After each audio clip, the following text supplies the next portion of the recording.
Welcome to the to the Nothing Broadcast. Broadcast.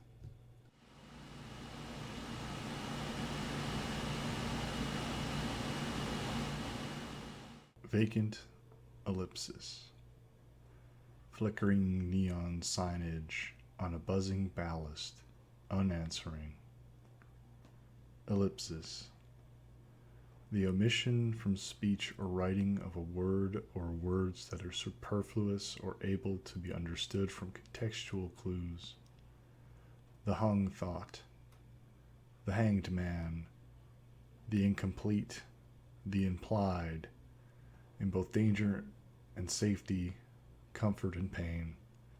The waiting, the idleness of life, in which we are responsible for, filling in the time and deriving meaning for ourselves, for others, etc. They say all bad news comes in threes. Ellipsis, the plain silence, the tithe of doctors delivering terminality, the stillborn, the scales, waiting, waning, wanting. Ellipsis. An ode to neither a beginning or an ending or ... anything. Symphonies of nothing. Dead air. Slain hope. A deft quiet where the lightning builds as the thunder wanes. Full lungs, taking an extra gasp. The span of shuddering. The lope from the sine wave into a low point, but not measurably so. An ellipsis, ellipses, sorely underappreciated.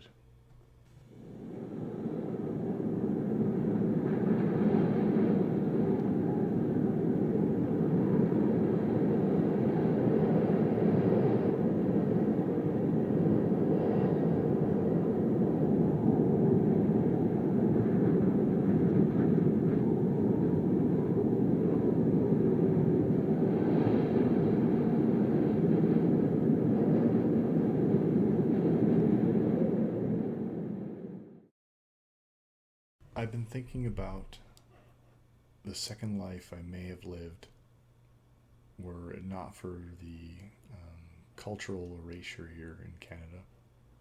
A lot of people are urging me to do some sort of late life exploration of the First Nations blood in my veins. But to me, it's always been sort of a negligible amount. I'm honestly worried about being a fraud, about tapping into the spiritual pool of what it is to be a First Nations person, part of that community, sharing the weight of that hardship and history.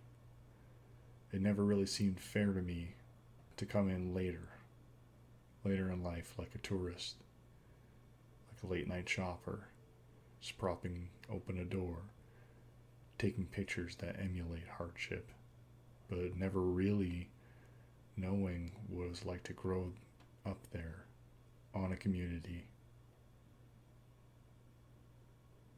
I would be a transplant. I've been thinking about that second life, or maybe a third, but which life is more valid, or would be more valid, which is more real, and what's important. Is now, late, better than never? Or would it be worse? What contributions could I possibly make? Would it be better made as a Métis man, or just as someone who, on the outside, looks, or the outside of that figure eight, something that looks white, or at least white enough? I don't know. Maybe I'll know someday, but I hope in knowing I do not find regrets. Here's a topical piece, I think. Crystalline echoes of webs run jagged, collapsing against the face of what history wrought.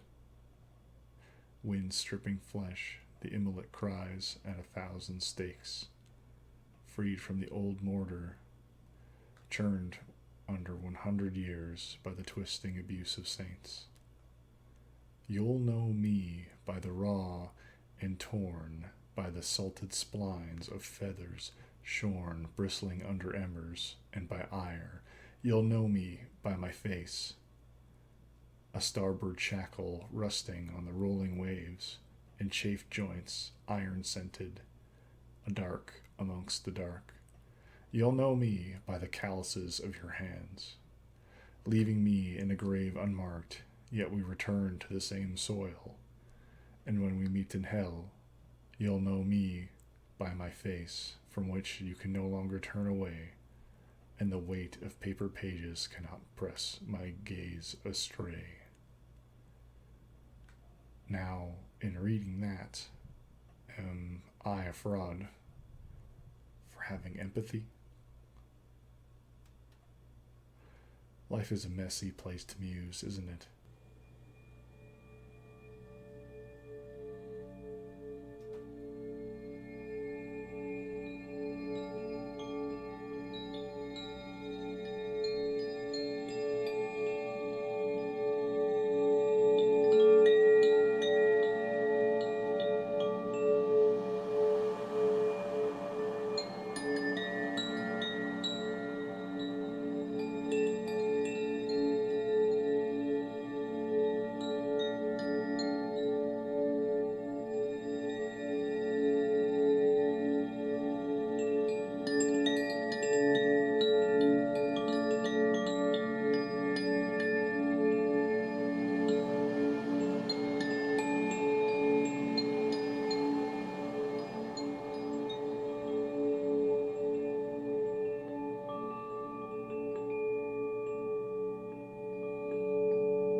Let's talk about the spear.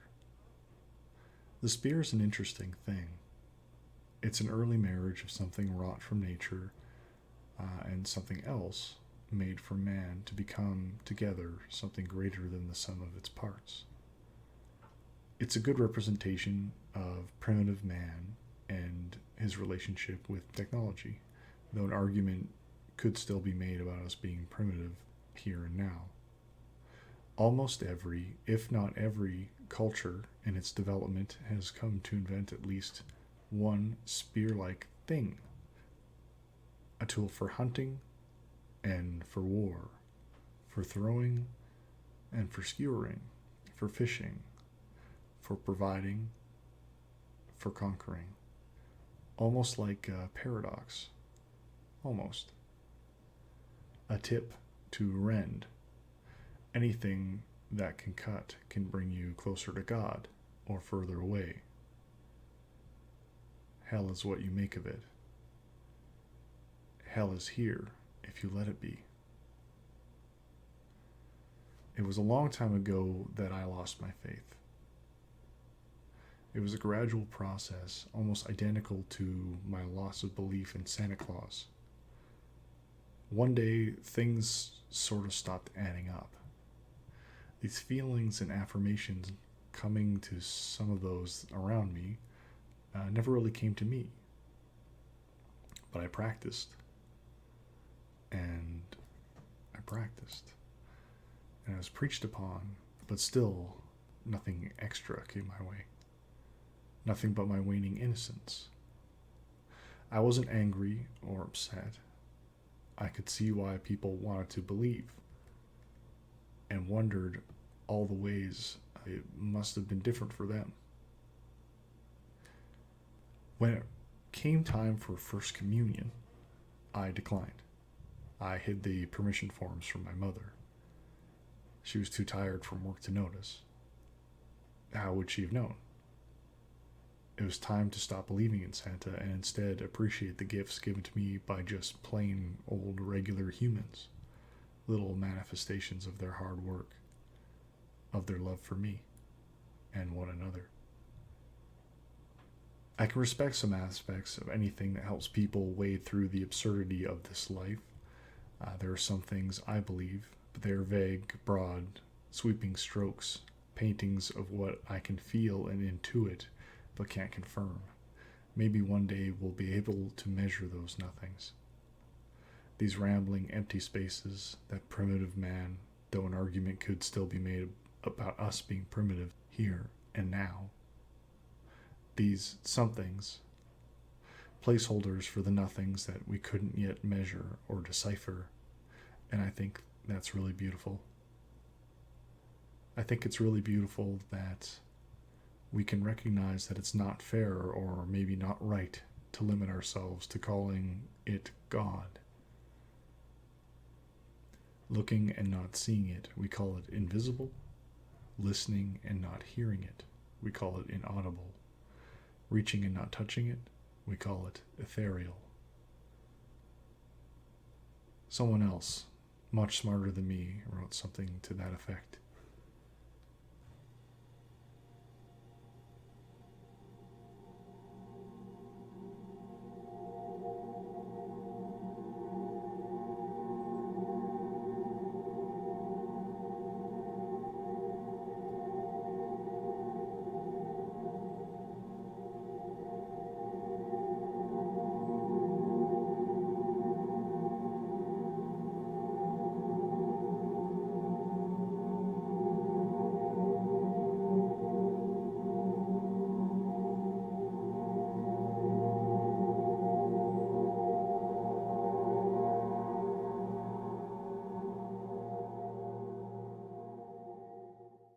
Hello out there. A Canadian classic. Hello out there, hello out there, hello out there, hello out there, hello out there, hello out there, hello out there. Now imagine your vision pans back and back and back, out into orbit, into our solar system. Hello out there, hello out there, hello out there.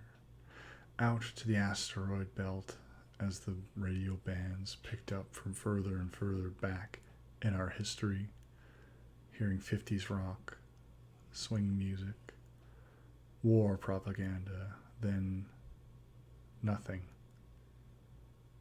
Finally nothing. A dark, dark, crackling nothing. Breathless and endless. Ever consuming and expanding.